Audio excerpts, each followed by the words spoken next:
الحمد للہ رب العالمین والصلاة والسلام علی سید المرسلین اما بعد فاعوذ باللہ من الشیطان الرجیم بسم اللہ الرحمن الرحیم پڑھیے الصلاة والسلام علیک یا رسول اللہ وعلی آلک واصحابک یا حبیب اللہ الصلاة والسلام علیک یا نبی اللہ وَعَلَىٰ آلِكَ وَأَصْحَابِكَ يَا نور اللہ۔ درود پاک پڑھنے کے بے شمار فضائل و برکات ہیں۔ میرے آقا مدینے والے مصطفیٰ صلی اللہ تعالیٰ علیہ وسلم کا فرمان عالی شان ہے، جس کا مضمون ہے کہ جو کوئی شخص مجھ پر ایک بار درود پاک پڑھتا ہے، اللہ تعالیٰ اس پر اپنی 10 رحمتیں نازل فرماتا ہے، اس کے 10 گناہوں کو مٹاتا ہے اور اس کے 10 درجات کو بلند فرماتا ہے۔ یہ حدیث پاک پہلے بھی کئی بار آپ نے ہو سکتا ہے سنی ہو اور درود پاک کی اہمیت پتہ چلتی ہے، مگر آج میں اس حدیث کے تحت درود پاک کا ایک اور شاندار اسپیکٹ آپ کے سامنے رکھنا چاہتا ہوں۔ ہو سکتا ہے آپ میں سے اکاؤنٹنٹس بھی ہوں گے، اکاؤنٹنٹ نہ بھی ہو تو ہر انسان چھوٹا موٹا اکاؤنٹنٹ تو ہوتا ہے، وہ اپنی زندگی میں کچھ نہ کچھ حساب کتاب کر ہی رہا ہوتا ہے۔ جاب کرنے والا بھی آخر میں گھر کا حساب کر رہا ہوتا ہے، گھر کا بیلنس چیک کر رہا ہوتا ہے، خود اپنا بیلنس چیک کر رہا ہوتا ہے کہ یار سارے خرچے نکال کر میرے پاس اپنی سیونگز کیا ہیں، یا تو ذہن میں اس کی بیلنس شیٹ بن رہی ہوتی ہے یا وہ آن پیپر ایک بیلنس شیٹ بناتا ہی رہتا ہے کہ یار میرا کیپٹل جو ہے اس میں اضافہ ہوا کہ نہیں۔ اچھا، نارملی ہم جب بیلنس شیٹ بناتے ہیں تو سمپل وے تو یہ ہے کہ ہم کریڈٹ سائڈ اور ڈیٹ سائڈ کو جب پلس مائنس کرتے ہیں تو ہمارا جو ہے ہمیں کیپٹل پتہ چل جاتا ہے۔ اچھا، یہ بیلنس شیٹ ہمیں ویسے بھی زکوٰۃ کے وقت بنانی پڑتی ہے تاکہ پتہ تو چلے کہ ہمارے پاس کیا ہے جس کی ہمیں زکوٰۃ دینی ہے۔ اچھا، دنیا کی بیلنس شیٹ کسی کی آؤٹ ہو جائے، دیر از اے وے ٹو سارٹ آؤٹ، ٹھیک ہے نا؟ کوئی بھی بیل آؤٹ کر سکتا ہے، کوئی قرض دے سکتا ہے، کسی کی ڈیٹ سائڈ بڑھ جائے، قرض زیادہ ہو جائے اور اپنے پیسے کم ہو جائیں، مائنس میں چلا جائے، تو طریقہ ہوتا ہے کہ بھائی کوئی دوست یا کوئی جاننے والا مدد کر دے، قرض دے دے تاکہ وہ بیلنس شیٹ بیلنس کر دی جائے اور پھر آہستہ آہستہ جا کر پیسے اتار دیے جائیں۔ تو دیر از اے وے آؤٹ ان دس دنیا میں تو وے آؤٹ ہے۔ آپ کو پتہ ہے قیامت کے دن بھی ایک بیلنس شیٹ بنے گی اور وہ بڑی سینسٹیو بیلنس شیٹ ہوگی، ٹھیک ہے؟ اچھا، اس بیلنس شیٹ کی 2 بڑی سینسٹیوٹیز ہیں کہ ایک تو اس میں کاؤنٹ نہیں ہوگا بلکہ ویٹ ہوگا، نامہ اعمال تولے جائیں گے اور اسکیل لگایا جائے گا آن دا ڈے آف ججمنٹ، اور پھر اسی کی بنیاد پر ڈیسیشن ہو جائے گا۔ اور اتنی سینسٹیو ہے کہ اگر ایک نیکی بھی زیادہ ہو جائے، گناہوں کے پلڑے سے ایک نیکی بھی زیادہ ہو گئی تو وہ بندہ جنت میں چلا جائے گا، اور ایک گناہ بھی زیادہ ہو گیا تو اسے جہنم میں ڈال دیا جائے گا۔ وہ اللہ کی رحمت ہے، معاف کر دے، لیکن جو اس کے اصول بیان ہوئے، ٹھیک ہے، اور یہی بات رب نے قرآن مجید میں بیان فرمائی سورہ قارعہ میں، فَأَمَّا مَنْ ثَقُلَتْ مَوَازِينُهُ فَهُوَ فِي عِيشَةٍ رَاضِيَةٍ، فرمایا جس کی تولے بھاری پڑ گئیں، یعنی نیکیاں زیادہ ہو گئیں، وہ من مانتے چین میں، وہ جنت کی راحتوں میں ہے۔ آگے فرمایا وَأَمَّا مَنْ خَفَّتْ مَوَازِينُهُ، جس کی تولے ہلکی پڑ گئیں، فَأُمُّهُ هَاوِيَةٌ وَمَا أَدْرَاكَ مَا هِيَ نَارٌ حَامِيَةٌ، فرمایا جس کی تولے ہلکی پڑیں اب وہ بھڑکتی ہوئی جہنم کی آگ میں ڈال دیا جائے گا۔ اب اس کے تحت حدیثیں ہیں کہ ایسے لوگ ہوں گے جن کی کچھ نیکیاں کم پڑ گئی ہوں گی یا کچھ گناہ زیادہ ہوں گے، وہ اپنی ماں کے پاس جائیں گے، اپنے والد کے پاس جائیں گے، اپنے دوستوں کے پاس جائیں گے، بٹ نو بڈی ہیلپ، کوئی ہیلپ نہیں کرے گا، ادھر کوئی جواب نہیں دے گا، ایون ماں بچے کو جواب نہیں دے گی، بیٹا ماں کو جواب نہیں دے گا، نفسا نفسی کا دور ہوگا۔ تو بتاؤ نا، اس دن کی سینسٹیوٹی زیادہ یا آج کی بیلنس شیٹ زیادہ امپورٹنٹ ہے؟ اس دن بیلنس شیٹ آؤٹ ہو گئی تو مارے جائیں گے۔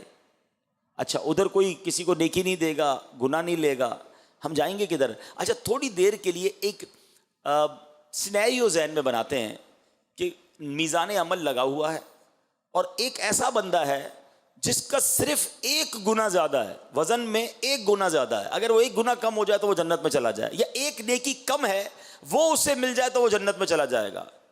ٹرائی ٹو انڈرسٹینڈ اس کی حسرت کا، اس کی یوں سمجھیے کہ تکلیف کا عالم کیا ہوگا اور اس کو کیا کیا یاد آئے گا. یار کاش وہ گناہ نہ کرتا، کاش وہ میں حرام نہ دیکھتا، کاش وہاں جھوٹ نہ بولتا. یا اس کو کتنی نیکیاں یاد آئیں گی کہ تھوڑے درود اور پڑھ لیتا، تھوڑے نفل اور پڑھ لیتا، تھوڑے سجدے اور کر لیتا، 2-4 نیکیاں اور بڑھ جاتی تو میرا جنت. یہ دیکھو سب جنت میں جا رہے ہیں اور مجھے روکا ہوا ہے. اللہ اکبر. اب آؤ میں آپ کو بتاتا ہوں دیر از اے وے ٹو سارٹ آؤٹ اور بیلنس یور بیلنس شیٹ. ایک طریقہ ہے کہ اگر اس کو دنیا میں اپنا لینا تو بیلنس شیٹ کمال طریقے سے بیلنس ہو سکتی ہے. اب حدیث دوبارہ سنو. آقا فرماتے جو ایک بار درود پڑھتا ہے 10 نیکیاں لکھی جاتی ہیں، 10 گناہ کم ہوتے ہیں. ہر درود میرے نامہ اعمال کو، میزان عمل کو کس شاندار انداز سے بہتر کر رہا ہے. اچھا دیکھیے یہ ہم سب کو پتا ہے. اگر اللہ نہ کرے مثال کے طور پہ ہم میں سے کسی کا آج انتقال ہو جائے، ہمارے گناہ نیکیوں سے زیادہ ہی ہیں. میں چلے آپ کے بارے میں نہیں کہتا، مجھے اپنے بارے میں پتا ہے کہ ہماری نیکیوں کا تو پہلے پتہ ہی نہیں قبول ہوں گی کہ نہیں، اس میں تو پتہ نہیں کتنی ملاوٹیں ہیں. ریاکاری تو دکھلاوا تو اخلاص کی کمی، گناہ ہی گناہ ہیں. تو بیلنس شیٹ اگر اس طرح تولی گئی تو پھنس جائیں گے. ہاں درود پاک پڑھتا رہوں تو گناہ کم ہوتے جائیں گے، نیکیاں بڑھتی جائیں گی. اب سوچو یہ کیسا وظیفہ ہے. یہ وہ شاندار کمال کا وظیفہ ہے کہ پڑھتے جاؤ، ہر درود پر تمہاری نیکیوں کا پلڑا بھاری ہوتا جائے گا، گناہوں کا پلڑا ہلکا ہوتا جائے گا. اب آپ کی مرضی ہے کتنے درود پڑھنے ہیں. تو چلتے پھرتے اٹھتے بیٹھتے جتنا ہو سکے کثرت کے ساتھ درود پاک پڑھا کریں، ساتھ تسبیح رکھا کریں. تقریباً لوگ آج کل واک کرتے ہیں، اچھی بات ہے، واک کرنا صحت کے لیے اچھا ہے اور اچھی نیت سے کرے تو ثواب بھی ملے گا. مگر کیا ہی اچھا ہو کہ اگر واکنگ ٹائم کو ہم درود ٹائم بنا دیں. جب واک کریں شوز پہنتے ہیں، بعض اوقات لوگ ڈریس بھی چینج کرتے ہیں، اب تسبیح بھی ساتھ لے لیں. بغیر تسبیح کے واک نہ کریں. آپ بلیو کریں 30-40 منٹس کی آپ کی واک بھی کمپلیٹ ہو جائے گی. میرا خیال ہے تقریباً 1200 درود پاک بھی پورے ہو جائیں گے. اور جدھر جدھر چلتے چلتے درود پڑھو گے نا وہ زمین بھی گواہ ہو جائے گی.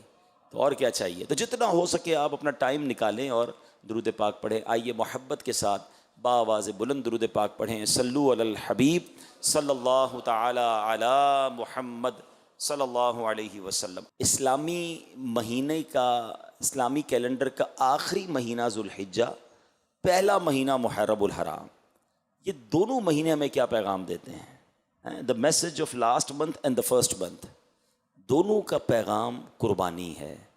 ذوالحجہ میں ہم حضرت ابراہیم کی سنت کو ادا کرتے ہوئے قربانی کرتے ہیں، اور کربلا والوں کی قربانی ہمیں محرم میں یاد آتی ہے. آج میں یہ چاہوں گا کہ نارملی ہم بہت ساری ہسٹری آف اسلام کو پڑھتے ہیں، سنتے ہیں، سالانہ سنتے ہیں، لیکن اپنے لیے اس میں سے کیا میسج لیتے ہیں، امپلیمنٹیشن کیا ہوتی ہے ہماری لائف میں. کسی کی زندگی میں 40 بار محرم آ چکا ہوگا، 30 بار محرم آیا ہوگا، 25-30 بار قربانی کی ہوگی. کئی ایسے ہوں گے جنہوں نے حج بھی کیا ہوگا. یہ سارے ایونٹ تو آئے، مگر ان تمام ایونٹ سے میں نے ایکسٹریکٹ کیا اپنے لیے حاصل کیا. تو آج میں ہائی لائٹ صرف بتاتا جاؤں گا اور آپ غور کرتے جائیں کہ واقعی یہ سارے میسیجز ہیں ہمارے لیے، مگر ہم اس میں سے کیا لے رہے ہیں. سب سے پہلے ہم بات کریں گے حج کی. کئی لاکھ مسلمانوں نے حج کیا، ہر سال کرتے ہیں. حج میں کتنے پیغام ہیں؟ اچھا پیغام لینا کیسے چاہیے وہ میں ایک چھوٹی سی پہلے آپ کو مثال دے دیتا ہوں. ایک بزرگ جو تھے وہ کپڑے کے بہت بڑے یوں سمجھے بیوپاری تھے، اور کپڑا انہوں نے سینے میں بڑی اچھی مہارت کی ہوئی تھی. کپڑا تیار کیا اور بنانے کے بعد اس کی کاریگری کرنے کے بعد اپنے سے بڑے ایکسپرٹ کو انہوں نے پیش کیا کہ یہ دیکھیں اس کی قیمت بتائیں کتنے میں بکے گا. اب وہ زیادہ ایکسپرٹ تھا، زیادہ باریک بین تھا، اس نے اس کپڑے کے اندر خامیاں نکالنا شروع کر دی کہ یہ بھی ہے تو اس میں یہ بھی ہے تو اس میں یہ بھی پرابلم ہے. وہ بزرگ زاروں کی طرح رونے لگے. تو وہ کپڑے کا تاجر کہتا ہے حضرت آپ ناراض نہ ہوں، میں اچھی پرائز دے دیتا ہوں، آپ رونے کیوں لگ گئے ہیں؟ کہتے ہیں میں اس لیے نہیں رویا کہ تم نے جو ہے وہ مجھے میرے کپڑے میں عیب نکالے اور پرائز کم ملے گی. میں اس لیے رو رہا ہوں کہ میں نے اپنے طور پہ یہ پورا کپڑا پراپر بنایا تھا. جب تمہاری ماہر نظروں میں آیا تو تم نے اس کے فالٹس نکالنا شروع کر دیے. میں نے اپنے طور پہ نمازیں صحیح پڑھی ہیں، میں نے اپنے طور پہ عبادتیں ٹھیک کی ہیں، لیکن اگر قیامت کے دن مجھے رب کریم کی طرف سے کہہ دیا گیا کہ تمہارے سجدوں میں اخلاص نہیں ہے، تمہاری نمازیں قبول نہیں ہیں، تمہارے صدقے بہتر نہیں ہیں، اور وہاں میرے اعمال میں عیب نکلے تو میں کدھر جاؤں گا؟ Actually this is the way to get messages. ہمارے اسلاف کسی دنیاوی انسیڈنٹ میں بھی آخرت کا میسج لے لیتے تھے کہ یار اس سے آخرت کی کیسی یاد آ رہی ہے. وہ بزرگ کے بارے میں آتا ہے کہ پہلے کے زمانے میں حمام ہوتے تھے, تو وہ حمام میں نہانے گئے تو ان کو باہر کسی نے روک لیا کہ آپ نہیں جا سکتے, آپ کے پاس پیسے نہیں ہیں یا کوئی اور وجہ تھی. آپ زاروں کی طرح رونے لگے. کہا آپ روئیں نا, آپ چلے جائیں, رو کیوں رہے ہیں؟ کہ اس لیے نہیں رو رہا, تو نے مجھے حمام میں جانے سے روک لیا. حمام تو وہ جگہ ہے جہاں گناہ گار نیک سب نہاتے ہیں. جنت میں تو جاتا ہی اللہ کا مقبول بندہ ہے, اگر جنت کے دروازے پر مجھے روک لیا گیا تو میرا کیا حال ہوگا؟ That is the way to think. یہ ہمارے اسلاف اس طرح سوچتے تھے کہ دنیا کے کسی معاملے کو لے کر آخرت کی یاد اور میسج لینا اپنی لائف کے لیے. مگر آج تو میں آپ کو اسلامی تاریخ کے عظیم واقعات اور عظیم تہوار کی طرف توجہ دلانا چاہتا ہوں جو ہم سب نے منائے نا, لیکن ہم نے سیکھا کیا؟ تو let's start with the Hajj. Hajj actually کیا ہے؟ اگر غور سے دیکھیں نا, طواف اللہ کے گھر کا طواف ہے, مگر صفا مروہ یہ کیا ہے؟ دو پہاڑیوں کے درمیان دوڑنا ہے. لاجک تو یہ کہتی ہے کہ یار ان دو پہاڑوں کے درمیان چلنے سے بہتر ہے کعبے کا طواف کر لو, لیکن نہیں. ایک ماں کی ادا ہے کہ اس ماں نے اپنے پیاسے بیٹے کے لیے پانی تلاش کیا, تو جب ماں دوڑی تھی رب کو وہ ادا ایسی پسند آئی کہ صفا مروہ کے درمیان دوڑنا ہر حاجی, ہر عمرہ کرنے والے کے لیے لازمی قرار دے دیا گیا ہے. اب منا کیمپس میں رہتے ہیں, عرفات میدان میں رہتے ہیں, مزدلفہ پتھریلی زمین پر سوتے ہیں. یہ سب کیوں کرتے ہیں؟ نہ اس میں کوئی بظاہر دیکھا جائے تو کوئی تلاوت ہے, نماز کے وقت میں نماز پڑھتے ہیں, لیکن اسپیشل کوئی ایسا عبادت وہاں کی نہیں ہے, وہاں ٹھہرنا ہے. یہی کام کعبے پہ بھی تو ہو سکتا تھا. عرفات تو ہے بھی حدود حرم کے باہر, مگر اسٹیپ بائی اسٹیپ یہ اللہ والوں کی یادیں ہیں کہ نبی پاک یہاں ٹھہرے تھے, اللہ والے یہاں ٹھہرے تھے, ان کی ادا کو ادا کرنا ہے. منا کی راتیں کیمپوں میں گزارنا افضل ہے چہ جائے کہ کعبے کے قریب گزارنا, کیونکہ وہاں نبی پاک نے رات گزاری تھی, تو امتی کا کام یہ ہے کہ وہ بھی وہاں رات گزارے. تو یہ بات سمجھنی ہے کہ پھر جو رمی کی جاتی ہے, جمرات کو پتھر مارے جاتے ہیں, شیطان کو کنکر مارے جاتے ہیں. شیطان تو اب وہاں نہیں ہے, ایک دیوار ہے, سارے حاجی مان رہے ہیں. لاجک یہ کہتی ہے کہ یہ اتنے سارے لاکھوں لوگوں کو کنکر لائن لگا کے اتنا رش ہوتا ہے, مار رہے ہوتے ہیں, اس کی بجائے 2 طواف ایکسٹرا کروا دو. نہیں, اللہ کی رضا ہے کہ میرے ابراہیم نے جو کام کیا میرے بندے وہ کام کریں. بلکہ میں ایک اور مزے کی بات بتاؤں, دعا کرتا ہوں اللہ آپ کو اگلے سال حج نصیب فرمائے.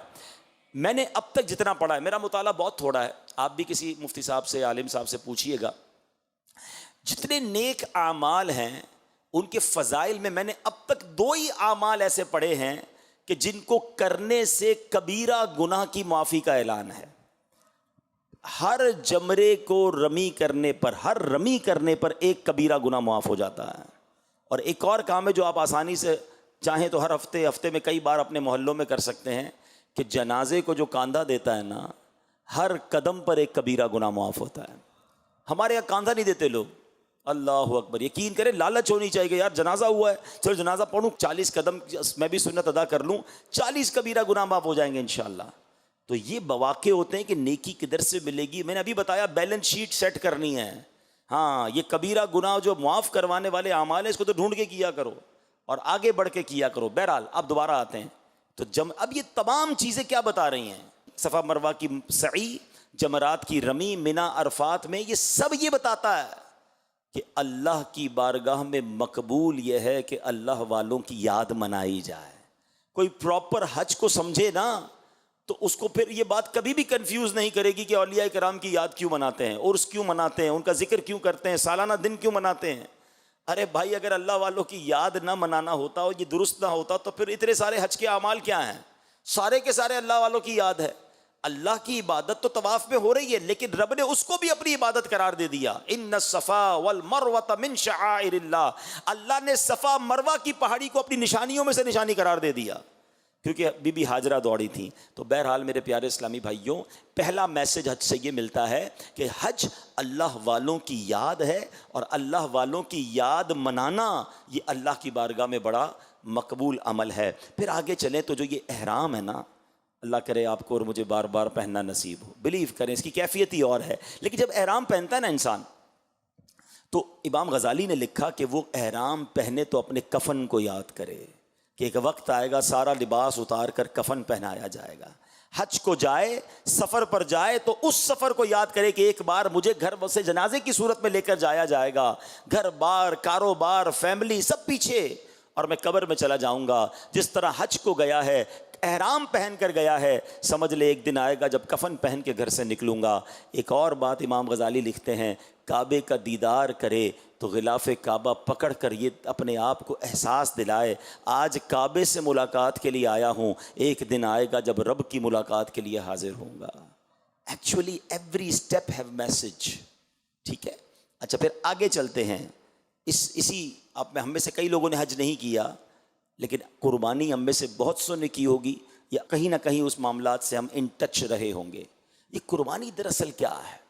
کبھی اس کو سمجھنے کی کوشش کی؟ یہ کوئی چھوٹی قربانی نہیں تھی. لوگ سمجھتے ہیں کہ حضرت اسماعیل علیہ السلام کو ذبح کرنے چلے. اگر اس کی پوری ڈیپتھ پہ جائے نا تو میں کہتا ہوں رونگٹے کھڑے ہو جاتے ہیں. سب سے پہلے سمجھیے کہ حضرت ابراہیم علیہ السلام کو حضرت اسماعیل ملے کیسے؟ ہاں, آپ مسلسل اللہ کی بارگاہ میں دعا کرتے رہے, اور آپ کی دعا پتہ ہے کیا تھی؟ اسمع یا ایل, اسمع یا ایل. اسمع عربی زبان کا لفظ ہے, ایل عبرانی زبان کا لفظ ہے. اسمع کے معنی بنتے سن لے, ایل کے معنی اے پروردگار, اے میرے مالک سن لے, مجھے اولاد دے. آپ مسلسل دعا کرتے رہے, جب جا کے حضرت اسماعیل ملتے ہیں. کسی کے یہاں 10 سال بعد بیٹا ہونا, وہ پیر نہیں رکھنے دیتا بچے کو زمین پہ, بڑے سالوں بعد ہوا ہے. اور اس کے بعد اب آپ جب وہ بچہ کچھ چند سالوں کا ہو جاتا ہے تو آپ کو حکم دیا جاتا ہے کہ اس کو قربان کرنا ہے, اللہ کی راہ میں قربان کرنا ہے. اچھا یہاں ایک اور بات, وہ بھی آپ کو پتا ہوگا, یہ حضرت ہاجرہ جو دوڑی تھی وہ کن کے لیے دوڑی تھی؟ وہ بھی حضرت اسماعیل کے لیے دوڑی تھی. بیٹا پیدا ہوتا اور حکم دیا گیا کہ ان کو کعبے کے قریب چھوڑ کر چلے جائیں. ماں اور بیٹے کو چھوڑ کر آپ چلے گئے اس بیابان کے اندر. یہ کتنی بڑی قربانی تھی, کیونکہ اللہ کا حکم تھا. اور پھر حضرت اسماعیل کے قدموں سے زمزم کا جاری ہونا. اور آپ تو سمجھدار لوگ ہیں, پڑھے لکھے ہیں, کہ اس زمانے میں بلکہ اب بھی دنیا میں جہاں پانی ہوتا ہے وہیں زندگی ہوتی ہے, وہیں آبادی ہوتی ہے. زمزم کا شروع ہونا, مکے کی آباد کاری شروع ہونا, اور آہستہ آہستہ مکہ ایسا آباد ہوا کہ پوری دنیا کا مرجع بنا. پھر کعبے کی اثر نو تعمیر ہونا. یہ حضرت اسماعیل اور حضرت ابراہیم جو ہے نا, یقین کریں وہ ہستیاں ہیں, ان کے اتنے احسانات ہیں کہ پڑھے تو انسان کا ایمان تازہ ہو جاتا ہے. اب ذرا سنیے گا, آپ کو یہ کہا گیا کہ بچے کو قربان کرنا ہے, اللہ کی راہ میں ذبح کرنا ہے. آپ ایک دن تو سوچتے رہے کیونکہ خواب میں یہ حکم دیا گیا تھا. دوسرے دن آپ کو یقین آ گیا. تیسرے دن آپ نے بچے کو لے کر جانا چاہا, لیکن کمال دیکھیں کہ اپنے بچے سے مشورہ بھی کیا ہے. اب بیٹا دیکھو کیسی فرما بردار, آپ نے جو مشورہ کیا وہ بھی قرآن میں موجود ہے. پہلے آپ نے اپنے بیٹے سے کیا کہا؟ یا بنی انی ارا فی المنام انی اذبحک فانظر ماذا تری. اے میرے بیٹے, میں نے خواب میں دیکھا ہے کہ میں تجھے ذبح کرتا ہوں, اب تو دیکھ تیری کیا رائے ہے. کسی کو ذبح کرنے کے لیے رائے پوچھیں گے تو کیا رائے دے گا؟ اچھا عمر 7 سال, ایک روایت کے مطابق 9 سال, اتنی کم سنی ہے. مگر تربیت ابراہیمی دیکھو کہ وہ بیٹا کہتا ہے اے میرے والد کیجئے جس کا آپ کو حکم دیا جا رہا ہے, آپ مجھے صابر پائیں گے, صبر کرنے والا پائیں گے. اللہ اکبر. اچھا جب آپ لے کر گئے نا اپنے بیٹے کو, تو شیطان مختلف روپ میں آپ کے سامنے آیا اور آپ نے فرشتوں کے کہنے پر اسے کنکر مارے. یہ وہ رمی ہے جو آج حاجی کرتے ہیں. مگر یاد تو کیجئے کہ یہ کیسی رمی تھی, یہ کیسا کمال تھا کہ اس وقت باپ بیٹے کو ذبح کرنے جا رہا ہے اور شیطان بیچ میں آ کر ورغلانے کی کوشش کر رہا ہے. اور اس کے بعد وہ بیٹا کیسا فرما بردار کہ جب ذبح کرنے کا وقت آیا نا تو بیٹا کہتا ہے بابا جان ایک دو کام کیجئے کہ آپ مجھے ذرا اچھی طرح باندھ دیجئے, تاکہ میں جب زور سے ہلوں گا تو ایسا نہ ہو کہ جو ہے نا میرے خون سے آپ کے کپڑے خراب ہو جائیں. اور بابا جان دوسری بات یہ ہے کہ آپ مجھے الٹا لٹا دیجئے تاکہ مجھے ذبح کرتے وقت آپ میرے چہرے کو نہ دیکھیں, آپ کو زیادہ تکلیف ہوگی. اچھا بابا جان چھری کو زیادہ تیز کر دیجیے گا تاکہ وہ گلے پر جلدی چل جائے, مجھے بھی کم تکلیف ہوگی. اور میرے اس عمل کے بعد مجھے جب آپ گلا میرا کاٹ دیں, ذبح کر دیں, تو میرا لباس میری ماں کو دے دیجیے گا, تھوڑا اسے تسلی ہو جائے گی. کبھی سوچا یہ باتیں کتابوں میں تو ہیں, قربانی کتنی بڑی ہے, باپ کے دل پر کیا گزری ہوگی, بیٹے کا عمل کیسا ہوگا. آج وہ لوگ جو تھوڑی سی کوئی قربانی دینے کے لیے تیار نہیں ہے، نہ وقت کی قربانی نہ مال کی قربانی. آج کسی کو کہو بھائی آؤ مسجد میں، ٹائم نہیں ہے، کچھ دین کے لیے 2-3 دن دے دے، نہیں بھائی بہت مصروف ہوں، کاروبار ہے، جاب ہے. وہ کیسے خاندان تھے، اللہ کا حکم سب کچھ قربان. اور پھر اس کے بعد جو کمال ہوا ہے نا کہ جب آپ نے چھری پھیری، اچھا آپ نے چھری پھیر دی تھی، یاد رہے آپ نے اپنا کام کر دیا تھا، وہ تو کر چکے جو کرنی بشر کی ہے. مگر پھر کیا ہوا کہ حکم الہی ہوتا ہے جبریل امین کو کہ جنتی مینڈا لے کر جائیں. اچھا جو جنتی مینڈا لے کر جبریل امین آئے نا، ہاں پھر اب آپ تو اپنے بیٹے کو لٹایا ہوا ہے، چھری ہاتھ میں ہے اور آپ ذبح کر رہے ہیں. جبریل امین تو آسمانوں سے آ رہے ہیں، تو اوپر سے جبریل امین نے آواز لگائی اللہ اکبر اللہ اکبر. حضرت ابراہیم نے جب اوپر دیکھا آسمانوں کی طرف تو دیکھا تو جبریل آ رہے ہیں، تو آپ سمجھ گئے کہ یہ آزمائش جو ہے اب ختم ہو گئی ہے. تو حضرت ابراہیم نے بے ساختہ کیا کہتے ہیں، لا الہ الا اللہ واللہ اکبر. جب حضرت ابراہیم نے یہ کہا تو حضرت اسماعیل جو لیٹے ہوئے تھے وہ بھی سمجھ گیا کہ لگتا ہے معاملہ اللہ کی طرف سے جو ہے وہ کوئی اور حکم آ گیا ہے اور قربانی قبول کر لی گئی ہے اور فدیہ آ گیا ہے. تو آپ نے کہا اللہ اکبر وللہ الحمد. اب پتہ ہی جو آپ عید کے دنوں میں تسبیح پڑھتے ہیں ایسے ہی پڑھ رہے ہوتے ہیں، کبھی اس کا سینیریو، اس کا بیک گراؤنڈ تو سمجھو. اس سے مقبول تسبیح کون سی ہوگی جس کے ابتدائی الفاظ حضرت جبرائیل نے کہے، درمیانی الفاظ حضرت ابراہیم نے کہے اور آخری الفاظ جو کہے وہ حضرت اسماعیل نے ادا کیے ہیں. یہ تسبیح قربانی کی کیسی عظیم داستان بیان کرتی ہے کہ ملی کیسے موقع پر کہ جب باپ بیٹے کے اوپر پیر رکھ کر چھری چلا رہا ہے اور اللہ کی راہ میں قربان کر رہا ہے اور جنتی مینڈا آ رہا ہے. اس سینیریو کو یاد کر کے جب اس تسبیح کو پڑھتے ہیں تو ایمان تازہ ہو جاتا ہے کہ سبحان اللہ یہ کیا عظیم قربانی ہے. آج ہم پر احسان تو دیکھو رب کا، ہمیں کہا بکرا بکری دمبا گائے اونٹ ذبح کر دو تمہاری قربانی ہو جائے گی. ہمیں نہیں کہا کہ اپنا بچہ قربان کرو، ہمیں نہیں کہ جناب اپنا ایک ہاتھ کاٹ کے قربان کر دو. اللہ نے کتنی بڑی ہم پر آسانی کی ہے. اچھا قربانی بھی اس پر ہے جس پر مال ہے، مال نہیں تو قربانی بھی نہیں ہے. اتنی آسانیاں ہیں مگر اصل قربانی وہ تھی حضرت ابراہیم علیہ الصلوۃ والسلام نے دی. اب ذرا اس تصور میں، پہلے کئی بار یہ تسبیح پڑھی ہوگی، آج ذرا اس تصور میں یہ تسبیح پڑھو تو ایمان تازہ ہوگا. اللہ اکبر اللہ اکبر لا الہ الا اللہ واللہ اکبر اللہ اکبر وللہ الحمد. اللہ پاک اس عظیم قربانی کے صدقے ہم سب کی بھی قربانیوں کو قبول فرمائے اور ہمیں دین متین کی خاطر قربانی دینے کی توفیق عطا فرمائے. اب آئیے یوم عاشور، واقعہ کربلا ہیں. ساری دنیا لرز جاتی ہے جب بھی اس واقعے کا ذکر ہوتا ہے. 1400 سال ہو گئے ہیں مگر جب بھی پڑھتے ہیں جب بھی سنتے ہیں دل پر ایک غم کی کیفیت طاری ہو جاتی ہے.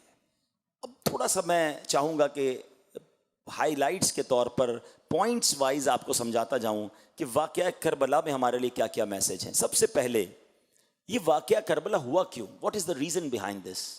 ٹھیک ہے نا، امام حسین تو مدینہ پاک میں تھے، وہ کربلا کیوں گئے اور یہ کیوں معاملہ ہوا. تو معاملہ یہ ہوا کہ حضرت امیر معاویہ رضی اللہ تعالیٰ عنہ کے وصال کے بعد یزید پلید نے اپنے ہی طور پہ تخت خلافت پر قبضہ کیا اور اس نے کوشش کی کہ سب سے پہلے امام حسین کی بیعت لے لوں. امام حسین بیعت کر لیں گے تو باقی ساری دنیا کر لے گی، نواسہ رسول جو ٹھہرے. مگر جب آپ سے بات کی گئی، آپ تک پیغام پہنچایا گیا تو آپ نے انکار کر دیا ہیں. کیونکہ آپ کو پتا تھا کہ وہ شرابی، کبابی، زانی، بدکار، بے حیائی کرنے والا، بہت سارے الٹے کام اس کے تھے. اس کو کیسے امیر المومنین مان لیں، اس کو کیسے مسلمانوں کا خلیفہ مان لیں. اب وہاں سے معاملہ بگڑنا شروع ہوا. پہلا میسج، امام حسین کو بڑی آفرز تھیں کہ آپ قبول کر لیں، پھر آپ کی تو وظائف باندھ دیے جائیں گے، آپ کو بڑی لگژریز دی جائیں گی. آپ نے کسی چیز کو قبول نہ کیا اور باطل کے آگے سر نہیں جھکایا، کمپرومائز نہیں کیا. آپ کمپرومائز کر لیتے نا تو ساری دنیا کے لیے ایک مثال بن جاتی کہ جناب جب بھی مشکل آئے کمپرومائز کر لو. امام حسین نے بھی تو کیا تھا. نہیں، آپ نے سر کٹا دیا مگر کمپرومائز نہیں کیا. یہ میسج ہے ہم تمام لوگوں کے لیے جو کہتے ہیں یار آفس کا ماحول ایسا ہے نا تو وہاں نماز نہیں پڑھ سکتا. ذرا ہمارا دوستوں کا ماحول ایسا ہے نا تو وہاں ڈریس مجھے ایسے ہی پہننا پڑتا ہے. ارے جناب یہاں جو ہے نا میں سنت پر عمل نہیں کر سکتا, فلاں ملک میں جاتا ہوں تو وہاں اس برائی سے نہیں بچ سکتا. ارے تم ماحول کی وجہ سے اپنے اعمال, اپنے دین, اپنے عقائد پر کمپرومائز کر لیتے ہو. سیکھو نواسۂ رسول صلی اللہ تعالی علیہ وسلم سے کہ کس طرح جان قربان کر دی مگر باطل سے کمپرومائز نہیں کیا. یہ رہتی دنیا کے لیے میسج ہے کہ امام حسین نے عظیم قربانی اس لیے دی کہ نانا کے دین کے پرچم کو بلند کر دیں. کیا خوبصورت شعر ہے نا کہ قتل حسین اصل میں مرگ یزید ہے, اسلام زندہ ہوتا ہے ہر کربلا کے بعد. تو وجہ یہ بنی کہ آپ نے باطل کے آگے سر نہیں جھکایا. اب دوسرا سوال ذہن میں یہ آتا ہے کہ ٹھیک ہے آپ نے جب نہیں کی بیعت تو مدینہ چھوڑ کر کربلا کیسے جانا ہوا؟ اصل میں آپ نے یہ ڈیسائیڈ کر لیا کہ اگر اب میں مدینے میں رہوں گا تو اس کے سپاہی جو ہیں اب یہ جنگ و جدال کریں گے, اور آپ کے دل نے گوارا نہ کیا کہ مدینے میں تلواریں چلیں, مدینہ منورہ کا امن و سکون برباد ہو, تو آپ نے سوچا کہ میں مکے چلا جاتا ہوں. آپ مکہ پاک کے لیے روانہ ہو گئے. مگر ذرا سوچیں کہ نواسۂ رسول جن کی پیدائش مدینے میں ہوئی, پورا خاندان مدینے میں ہے, ساری زندگی یہاں گزری ہے, اور اب انہیں مدینہ چھوڑنا پڑ رہا ہے. تاریخ میں جس طرح یہ واقعات لکھے ہیں کہ کس طرح امام حسین نے روتے ہوئے نبی پاک کے روضے پر حاضری دی, وہ رات کیسی آہو فغاں میں گزری تھی, نانا جان کو کس طرح الوداع کہا گیا کہ نانا حضور اب ہم سے مدینہ چھڑوایا جا رہا ہے. اللہ اکبر. یہ وہ ہستی ہیں جن کو میرے آقا جنتی نوجوانوں کا سردار فرمایا کرتے, میرے آقا انہیں جنتی پھول فرمایا کرتے, نبی پاک انہیں چوما کرتے, یہ نبی پاک کے کاندھوں پر سواری کرتے. ایسا انٹریکشن, ایسا تعلق تھا, اور ان ظالموں نے امام حسین کو مدینہ چھڑوایا. آپ روتے ہوئے اشک بار آنکھوں سے مدینہ پاک سے مکہ پاک آ گئے. مگر اب کمال دیکھو کہ کوفہ سے مسلسل آپ کو پیغام آ رہے تھے کہ حضور ہم آپ کی بیعت کرنا چاہتے ہیں, ہم یزید کی بیعت نہیں کرنا چاہتے, آپ آئیے اور ہمیں اس کے ظلم و ستم سے بچائیے, اور ہم آپ کے ہاتھ پر بیعت کرنا چاہتے ہیں. اللہ اکبر. آپ کو معلوم تھا کہ یزید کے لشکر والے بڑے ظالم ہیں, مگر جب کوفیوں کی لیٹر آئے, کوفیوں کے مکتوب آئے, تو یہ آپ کے منصب کا تقاضا تھا کہ کیسے ڈینائی کر دیتے. امام حسین اسلام کے بہت بڑے داعی تھے, حق کی بات کرنے والے تھے, عظیم مبلغ اسلام تھے. آپ نے فرمایا اگر میں کوفہ نہ گیا تو قیامت کے دن اگر کوفے والے کھڑے ہو گئے بارگاہ الہی میں کہ یا اللہ ہم تو امام کی بیعت کرنا چاہتے تھے, ہم اس بدکار یزید کی بیعت نہیں کرنا چاہتے تھے, مگر امام ہمارے پاس نہیں آئے, تو میں اللہ کی بارگاہ میں کیا جواب دوں گا؟ یہ دین کی خاطر قربانی کا جذبہ دیکھو کہ جان کی پرواہ نہ کی, اور آپ نے کہا میں سفر کروں گا. بڑے بڑے صحابہ کرام نے آپ کو روکا, منع کیا, یہ آپ کو دھوکہ دیں گے, انہوں نے پہلے بھی لوگوں کو دھوکہ دیا ہے, مگر آپ نے کہا نہیں, ان کے میرے پاس لیٹر آئے ہوئے ہیں, میرا منصب اس بات کی اجازت نہیں دیتا کہ میں مسلمان پریشان ہوں, مجھے پکار رہے ہوں اور میں ان کی مدد کو نہ جاؤں اور میں دین کی بات کرنے نہ جاؤں. اللہ اکبر. یہ امام حسین کا ڈیسیشن لینا, یہ آپ کا ٹریول اختیار کرنا. حالانکہ ایک اور بات ذہن میں رہے کہ امام حسین وہ شخصیت ہیں جن کی پیدائش کے وقت سے شہادت کی خبر مشہور تھی. نبی پاک نے پہلے ہی صحابہ کو بتا دیا تھا کہ حسین کو شہید کیا جائے گا, بلکہ مولا علی شیر خدا کرم اللہ تعالی وجہ الکریم کو تو یہ بھی معلوم تھا کہ کربلا کے میدان میں شہید ہوں گے. کربلا کی بٹی آپ کو دکھائی گئی, نبی پاک علیہ الصلوۃ والسلام کی بارگاہ میں فرشتے لے کر آئے, تو یہ سب کو معلوم تھا. مگر پھر بھی کربلا کا سفر ہو رہا ہے, پھر بھی کوفہ کا سفر ہو رہا ہے. تو اس سے ایک اور بات پتہ چلتی ہے. دیکھیں نبی پاک تو وہ ہیں کہ لوگ آ کر دعا کرواتے, اپنے کام کروا لیتے تھے. صحابہ کہتے بارش چاہیے, آقا ہاتھ اٹھاتے بارش برستی. صحابہ کہتے بارش رکوائیے, آقا ہاتھ اٹھاتے بارش رک جاتی. جو نبی چاند کو اشارہ کر کے 2 ٹکڑے کر دے, وہ نبی کیا اپنے نواسے سے یہ آفت ٹل جائے اس کی دعا نہیں کر سکتے تھے؟ بی بی فاطمہ کہتی بابا جان آپ کو اتنا پیار ہے حسین سے, آپ دعا کیجئے کہ اس کو شہید نہ کیا جائے, اس پر ظلم نہ کیا جائے, یہ آفت ٹل جائے. مولا علی کہتے نبی پاک علیہ الصلوۃ والسلام سے یہ سارا خاندان وہ ہے جو سارے جہان کے لیے دعائیں کرنے والا, مگر اپنے بیٹے کے لیے دعا نہ کی. اس کے پیچھے علماء نے لکھا کہ یہ سب پریپیئر تھے اس امتحان کے لیے, سب اپنے بچے کو گویا خون جگر پلا رہے تھے. امام حسین کی تربیت ہو رہی تھی کہ آگے جا کے تم نے دین پر قربان ہونا ہے. پتہ تھا پھر بھی صبر تھا.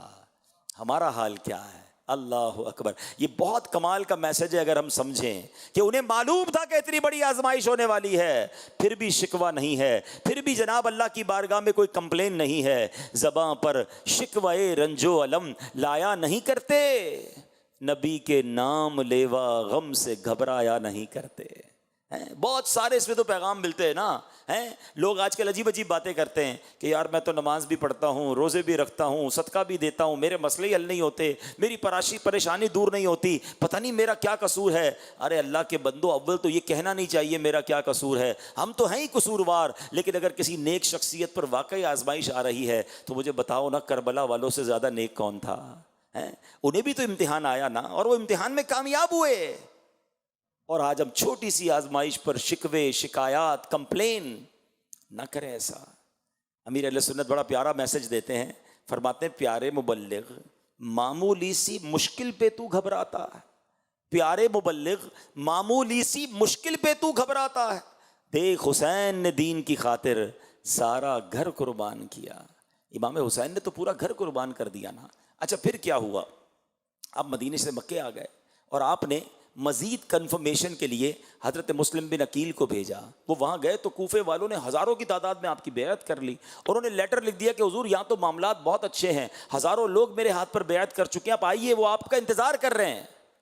اب 3 ذوالحجہ کو امام عالی مقام، امام عرش مقام مکے سے کوفہ کے لیے روانہ ہوتے ہیں. ذرا سوچیے یہ کون سے دن ہوتے ہیں؟ 3 ذوالحجہ اور 9 ذوالحجہ میں کتنا فرق ہے؟ 5-6 دن کا فرق ہے. حج کے لیے ساری دنیا سے لوگ مکے آ رہے ہیں، مگر امام حسین کوفہ جا رہے ہیں کہ دین پھیلانا ہے. قربانی دی، پہلے مدینہ چھوڑا، پھر مکہ چھوڑا، اور اب آپ جب جانے لگے تو وہاں حضرت مسلم بن عقیل کو شہید کر دیا گیا. امام حسین کو راستے میں یہ پتہ چل گیا تھا کہ حضرت مسلم بن عقیل شہید ہو گئے ہیں. آپ نے اور آپ کے رفقا نے مشورہ کیا کہ اب نہیں جانا چاہیے، حالات عجیب و غریب ہیں. مگر حضرت مسلم بن عقیل کے خاندان والوں نے کہا کہ ہم تو جائیں گے، ہم یا تو بدلہ لیں گے یا خود بھی شہید ہو جائیں گے. تو امام حسین سبحان اللہ کہتے ہیں نا، ساتھیوں کے ساتھی. آپ نے فرمایا جب تم نے جانے کا سوچا ہے تو میرا بھی واپس مڑنا درست نہیں ہے، جب ساتھ ہی سفر اختیار کیا ہے تو اب ساتھ ہی سفر کریں گے. اپنے قافلے والوں کی دل جوئی، ان کی حوصلہ افزائی کے لیے آپ نے بھی سفر اختیار کیا. اللہ اکبر. اب جب آپ کربلا کے قریب پہنچتے ہیں تو حضرت حر جو اس وقت یزیدی فوج میں تھے، انہوں نے انٹرسیپٹ کیا، آپ کو روکا، اور اس کے بعد ابن زیاد اور اس کے کارندے جب آ گئے، ابن سعد آ گئے. ابن سعد اور ان تمام لوگوں نے جب گھیرا ڈال دیا تو اب جب جنگ شروع ہونے والی تھی تو کمال یہ ہوا کہ گاؤں کے لوگ آئے، آس پاس کے ولیج کے لوگ آئے. کہتے ہیں جب تک ہم زندہ ہیں ہم اہل بیت اطہار کے کسی بندے کو شہید ہوتا ہوا نہیں دیکھ سکتے، پہلے ہم قربانی دیں گے. سارے گاؤں کے لوگ یزیدی فوج سے لڑتے لڑتے شہید ہو گئے. ایک بنی کلب کا ایک دولہا تھا، اس کی 17 دن کی شادی تھی. اس کی ماں آتی ہے روتے روتے کہ بیٹا میری زندگی کی تمنا ہے، قریب ہی نواسہ رسول موجود ہیں، اپنے لشکر کے ساتھ موجود ہیں، سامنے 22,000 کا لشکر ہے، اے میرے بیٹا کیا ایسا نہیں ہو سکتا کہ تم بھی اپنی جوانی امام حسین کے قدموں پہ قربان کر دو. وہ نوجوان لڑتے لڑتے شہید ہوتا ہے. جب اس کا سر دلہن کی گود میں ڈالا جاتا ہے تو وہ بھی روتے روتے دنیا سے چلی جاتی ہے. ذرا سوچئے تو صحیح میرے پیارے اسلامی بھائیوں، یہ کیسی قربانی کی داستانیں ہیں، یہ کیسے لوگ تھے کہ ایک طرف جن کو باقاعدہ کوئی انٹریکشن نہیں تھا مگر محبت آل رسول میں آ کر وہ اپنے سر کٹا رہے ہیں، اور ایک طرف یزیدی ہیں، 22,000 کا لشکر ہے اور وہ کسی طریقے سے بھی پیچھے ہٹنے کے لیے تیار نہیں. امام حسین نے کئی بار انہیں کہا کہ میں لڑنے نہیں آیا. کوئی لڑنے جاتا ہے تو بچوں کو لے کے جاتا ہے، فیملی کو لے کے جاتا ہے. آپ تو اپنے بچوں کو لے کر گئے تھے کہ مجھے تو کوفے والے بلا رہے ہیں، ویلکم کرنے کے لیے بلا رہے ہیں، دین کی دعوت دینے جا رہا ہوں، اس لیے فیملی ساتھ لے کر آئے تھے. آپ نے کئی بار کہا اگر مجھے نہیں جانے دینا تو مجھے واپس بھیج دو، مگر ان ظالموں نے کچھ اور ٹھانی ہوئی تھی. 3 دن بھوکا پیاسا رکھا گیا، پانی بند کر دیا گیا، کھانا بند کر دیا گیا. جب 1-2 دن کوئی بھوکا رہتا ہے نڈھال ہو جاتا ہے. ان ظالموں نے 3 دن بھوکا پیاسا رکھنے کے بعد اب جب مقابلہ شروع ہوتا ہے، اللہ اکبر، میرے امام نے اس وقت بھی اتمام حجت کے لیے کربلا کے میدان میں ایک عظیم خطبہ دیا کہ دیکھ لو، پہچانو میں کون ہوں، میں نبی پاک کا نواسہ ہوں، میں فاطمہ فاطمہ بطول کا بیٹا ہوں، میں مولا علی کا شہزادہ ہوں، تمہیں یاد ہے میرے آقا نے میرے بارے میں کیا کیا فرمایا ہے، میں جنتی نوجوانوں کا سردار ہوں، ذرا سوچو مجھ پر ظلم کرو گے قیامت کے دن کیا منہ دکھاؤ گے، کیسے تم میرے قتل سے بری ہو سکو گے۔ آپ نے ایک بار پھر انہیں سمجھانے کی کوشش کی مگر وہ ظالم نہ سمجھے، مگر جس کے نصیب میں تھا۔ حضرت حر کا واقعہ ایک شاندار ہمارے لیے میسج ہے۔ آپ کانپنے لگے، لرزنے لگے، آپ کا بھائی آپ کو کہتا ہے اے حر میں نے تمہیں بڑے بڑے مقابلوں میں دیکھا ہے، تم تو بڑے بہادر ہو، تم تو بڑے جری ہو، یہ تمہیں کیا ہو گیا ہے، اتنی چھوٹی سی لشکر ہے، اتنا چھوٹا سا میدان ہے اور تم کانپ رہے ہو۔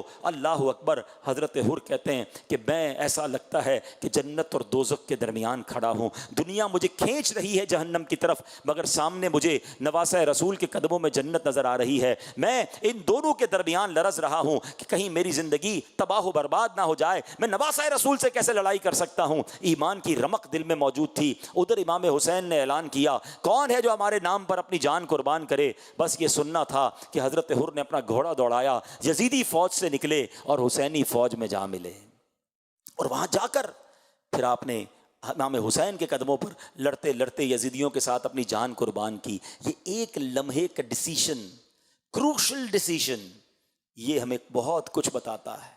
آج ہم حضرت حر کا نام لیتے ہیں تو ساتھ رضی اللہ تعالیٰ عنہ کہتے ہیں، ہم یزیدی نہیں کہتے، حالانکہ ان کے لشکر میں تھے، امام حسین کو انٹرسیپٹ کرنے والے تھے، مگر کیا میسج ہے کہ ڈیسیشن ٹائم پہ لینا ہوتا ہے، باطل اور حق میں فیصلہ کرنا ہوتا ہے۔ شعر کتنا پیارا ہے نا، یہ نعرہ حر کا تھا جس وقت فوج شام سے نکلا کہ دیکھو یوں نکلتے ہیں جہنم سے خدا والے۔ نکل آئے نا۔ اب غور کرے میرے وہ اسلام بھائی جو میرا بیان سنیں گے، ہم بھی زندگی میں سوچتے رہ جاتے ہیں یار کر تو غلط رہا ہوں، کما تو ٹھیک نہیں رہا، یار یہ عادت اچھی نہیں ہے، یہ جو میں باتیں کرتا ہوں نا یہ درست نہیں ہے، جو میں دیکھتا ہوں نا یہ ٹھیک نہیں ہے، ہاں میرا یہ کام غلط ہے، نکلنا چاہیے، چھوڑنا چاہیے۔ ادھر سے شیطان مشورہ دیتا ہے نہیں یار یہ چھوڑے گا تو پھر یہ نقصان ہو جائے گا، یہ معاملہ ہو جائے گا۔ بندہ بس سوچتا رہ جاتا ہے۔ خوش نصیب وہ ہوتا ہے جو فیصلہ کرتا ہے، باطل چھوڑتا ہے اور حق کی طرف آ جاتا ہے۔ آؤ آج کربلا کے اس واقعے سے یہ پیغام لو کہ کب تک اللہ کو ناراض کرتے رہیں گے، کب تک یہ سوچتے ہی رہ جائیں گے کہ جناب حرام چھوڑنا ہے۔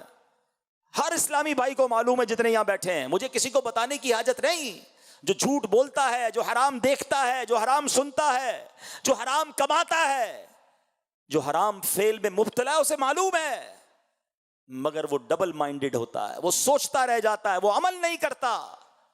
اس لمحے اگر حضرت حر بھی سوچتے رہ جاتے تو شاید دنیا میں ان کا کوئی نام لینے والا نہ ہوتا، مگر آج حضرت حر کا میں نے مزار دیکھا ہے، ان کا مزار بنا ہوا ہے، کیونکہ کربلا والوں اور امام علی مقام کے قدموں پر اپنی جان قربان کر دی نا، تو یہ سبق ہمیں ملتا ہے۔ ایک اور بات، 72 تھے کربلا والے، 22,000 تھے یزیدی، نماز دونوں کی ہوتی تھی، ہاں کلمہ وہ بھی پڑھتے تھے نا، مگر الگ الگ جماعت ہوتی تھی۔ بتاؤ کون سی جماعت مقبول تھی؟ کون سی والی؟ 72 والی۔ میسج لے لو، ہر بڑی جماعت درست ہو ضروری نہیں ہے، دل میں عشق رسول ہو، خوف خدا ہو، اہل بیت کی محبت ہو، چاہے وہ چھوٹی جماعت ہو، اللہ کی بارگاہ میں وہ مقبول ہوتی ہے۔ بعض اوقات کہتے ہیں نا مائٹ از آلویز رائٹ، ارے جناب جو بہت سارا دنیا ایک کام کر رہی ہے ہم نہیں کر رہے، ہم تھوڑے ہی رہ جائیں گے، ارے جناب 72 بھی ہوں تو 22,000 سے زیادہ مقبول ہوتے ہیں، وہ کامیاب ہوتے ہیں، وہ اللہ کی بارگاہ کے پسندیدہ بندے ہوتے ہیں۔ مجھے بتاؤ نا ان کی اس قربانی نے ہمیں کتنا بڑا درس دیا ہے۔ آج کون بچا؟ امام حسین کے اس پورے قافلے میں ایک عابد بیماری مرد واپس گئے نا، باقی تو سارے شہید ہو گئے، پورا خاندان لٹ گیا۔ 22,000 کے لشکر میں ہزاروں یزیدی واپس گئے۔ میں آپ سے سوال کرنا چاہتا ہوں کسی یزیدی لشکر کے ایک بندے کا نام بتا دیں، ہیں 2-4 جو کمانڈر تھے اس کے علاوہ کسی کو بھی نام نہیں پتا۔ کیوں نہیں پتا؟ ان کے نام و نشان مٹ گئے، مگر کمال دیکھو 1400 سال گزر گئے، شہدائے کربلا کے نام لوگ تعویذ کی طرح اپنے پاس رکھتے ہیں، ان کے نام زندہ جاوید ہیں۔ بتاؤ دنیا میں کوئی ایک بندہ جو کہے میں یزید سے محبت کرتا ہوں، یہ یزیدیوں سے محبت کرتا ہوں۔ دنیا کے کونے کونے میں چلے جائیں آپ کو امام حسن اور امام حسین اور اس پورے قافلے کربلا والوں کے چاہنے والے ملیں گے۔ قربانی دی اللہ نے ان کے نام باقی رکھے، ان کی عزتیں بڑھ گئیں۔ ارے وہ حکومت کیا کرتے، امام حسین نے کروڑوں اربوں مسلمانوں کے دلوں پر آج بھی راج کیا ہوا ہے۔ حکومت تو یہ ہے نا، ہم ایکچولی بعض اوقات کیلکولیٹر پہ چل رہے ہوتے ہیں، یار اتنا نہیں ملا، یہ چھوڑ گیا، یہ چلا گیا۔ ہر چیز کیلکولیشن سے نہیں ہوتی ہے جناب، کچھ فیصلے عشق کے بھی ہوتے ہیں۔ عقل کو تنقید سے فرصت نہیں، عشق پر اعمال کی بنیاد رکھ۔ حضرت ابراہیمی کے تو واقعہ ہے نا کہ جب آگ میں ڈالا جا رہا تھا، کتنی بڑی آگ تھی کہ پرندے نہیں گزرتے تھے، مگر آپ نے کیوں اس آگ میں چھلانگ لگا دی؟ اللہ کے بھروسے۔ لیکن اگر آگ پھر کیا ہو گئی؟ گلزار ہو گئی نا۔ شاعر کیا لکھتے ہیں کہ بے خطر کود پڑا آتش نمرود میں عشق، عقل تھی محو تماشائے لبے بام ابھی۔ عقل تو سوچ ہی رہی تھی، عشق نے اپنا کام کر دیا۔ عقل والوں کے نصیبوں میں کہاں ذوق جنوں، عشق والے ہیں جو ہر چیز لٹا دیتے ہیں۔ اللہ وہ جذبہ عطا فرمائے، دین کے لیے قربانی کا جذبہ عطا فرمائے، اور جب اللہ کی راہ میں چلیں، جب دین کی طرف آئیں اور کوئی مشکل آئے تو صبر بھی اللہ عطا فرمائے کہ کوئی بات نہیں، یہ رکاوٹ آئی ہے، میں نے دین نہیں چھوڑنا ہے۔ تھوڑی سی تکلیف ہو، نہیں بھائی یار نماز نہیں پڑھنی، نماز پڑھتا ہوں، لوگ باتیں کرتے ہیں، نہیں یار میں نے دین کی طرف نہیں جانا، کیا کروں، کولیگز تنگ کرتے ہیں، کوئی حوصلہ ہی نہیں بڑھاتا۔ ارے امام حسین کو دیکھو، سب کچھ قربان کر دیا مگر دین کے پرچم کو سر بلند کیا۔ آخری بات کرنا چاہتا ہوں، ہم سب چاہتے ہیں، ہم سب کی تمنا ہے کہ قیامت کے دن ہماری ملاقات ہو امام حسین سے، ہم سب چاہتے ہیں اہل بیت اطہار کے قدموں میں ہمارا حشر ہو، مگر بتاؤ نا جب قیامت کے دن امام حسین کے قدموں میں حاضر ہوں گے اور امام حسین نے اگر ایک سوال ہم سے کر لیا کہ میں نے تو اپنے نانا کے دین کو سر بلند کرنے کے لیے پورے گھر کو لٹا دیا، بتاؤ تم نے دین اسلام کی کیا خدمت کی ہے؟ Is there any answer؟ ہمارے پاس کوئی جواب ہے؟ بس اس دن کی تیاری کرو، ملاقات امام حسین کی تیاری کرو کہ جب حاضر ہوں گا نا نبی پاک کے نواسے کی بارگاہ میں تو عرض کروں گا حضور اپنے حصے کا چراغ میں بھی جلا کے آیا ہوں، اپنے حصے کی کوشش میں بھی کر کے آیا ہوں، کچھ تو کر کے جاؤ نا۔ کیا یہ جواب دو گے کہ بڑی پروفیشنل لائف تھی، بہت بیزی لائف تھی، کاروبار تھا، جاب تھی، فیملی تھی، دین کے لیے کوئی ٹائم نہیں تھا؟ نہیں جناب، ہم سب کو امام حسین کے نقش قدم پر چلتے ہوئے نبی پاک کے دین کی خدمت کرنی ہے۔ That's why you are here, اسی لیے تو آئے ہو نا آپ کہ ہم نے کچھ سیکھ کر ہم نے بھی جذبہ لے کر جانا ہے۔ ہم سب چاہتے ہیں حسینی طریقے پر چلیں، کوئی ایسا بیٹھا نہیں ہوگا کہ زندگی یزیدی طریقے پر گزرے، مگر کبھی اس کو غور کیا کہ حسینی طریقہ کیا ہے اور یزیدی طریقہ کیا ہے؟ امام حسین نے کربلا کے میدان میں بھی نماز پڑھی تھی، تلواروں کے سائے میں بھی سجدے کیے تھے۔ بتاؤ نا وہ تلوار کے سائے میں سجدے کریں اور پنجتن کا غلام کہلانے والا فرض نمازیں چھوڑ دے، پنکھے لگے ہوتے ہیں مسجدوں میں، کارپیٹ بچھے ہوتے ہیں، نماز قضا ہو جاتی ہے۔ یاد رکھو امام حسین سے محبت صرف کھچڑا بنانے اور کھانے میں نہیں ہے، یقیناً نیاز کرنی ہے، ہاں اچھی بات ہے، ایصال ثواب کرنا چاہیے، مگر ہم نیازی بعد میں ہیں، نمازی پہلے ہیں۔ تو آئیے آج کربلا کا یہ پیغام بھی لے کر جائیں کہ آج کے بعد ہماری کوئی نماز قضا نہیں ہوگی۔ ایسا نہیں، زوردار نعرہ لگائیں، آج کے بعد ہماری کوئی نماز قضا نہیں ہوگی، ہم روزانہ کچھ نہ کچھ تلاوت قرآن کریں گے۔ اچھا پھر یزیدی طریقہ کیا ہے؟ کربلا کی رات شب عاشور حسینی قافلے میں، حسینی خیمے میں تلاوت ہو رہی تھی، دعائیں ہو رہی تھی، نمازیں ہو رہی تھی۔ یزیدی کیمپ میں کیا ہو رہا تھا؟ رقص و سرور کی محفلیں، شراب، موسیقی۔ اب غور کر لیں، ہماری راتیں نمازوں میں ہیں، تلاوت میں ہیں، دعاؤں میں ہیں، یا اللہ نہ کرے موسیقی میں ہیں، گانے باجوں میں ہیں، بے حیائی میں ہیں؟ یہی تو یزیدی طریقہ ہے نا۔ ہمیں یزید کے ساتھ نہیں، ہمیں امام حسین کے ساتھ محشر میں جمع ہونا ہے۔ تو حسینی طریقے کو اپنا لیجئے، اور دعوت اسلامی کا ماحول یہ کمال کا ماحول ہے جو ہمیں حسینی طریقے پر زندگی گزارنے کا طریقہ بتاتا ہے۔ اور سبحان اللہ، کربلا والوں سے جو امیر اہل سنت اور دعوت اسلامی والوں کی محبت ہے نا، کربلا والے کتنے تھے؟ 72 تھے، ٹھیک ہے۔ آپ کو پتہ ہے دعوت اسلامی کے شعبہ نیک اعمال، یہ کتنے نیک اعمال ہیں ذرا بتائیے؟ 72۔ یہ کیوں ہے 72 بھائی؟ کربلا والوں کی یاد میں۔ ہمارا جو 3 دن کا مدنی قافلہ ہوتا ہے، اس مدنی قافلے کے گھنٹے کتنے بنتے ہیں؟ ذرا زور سے بولے نا۔ 72 گھنٹے کا مدنی قافلہ اور 72 نیک اعمال تھام لو، انشاءاللہ 72 کربلا والوں کے پیچھے پیچھے جنت میں جائیں گے انشاءاللہ۔ یہ کمال کی، یوں سمجھیے امیر اہل سنت کی ان سے محبت اور اہل بیت کی محبت گویا گول گول کے دعوت اسلامی والے پلاتے ہیں۔ صلو علی الحبیب صلی اللہ تعالی علی محمد صلی اللہ علیہ وسلم۔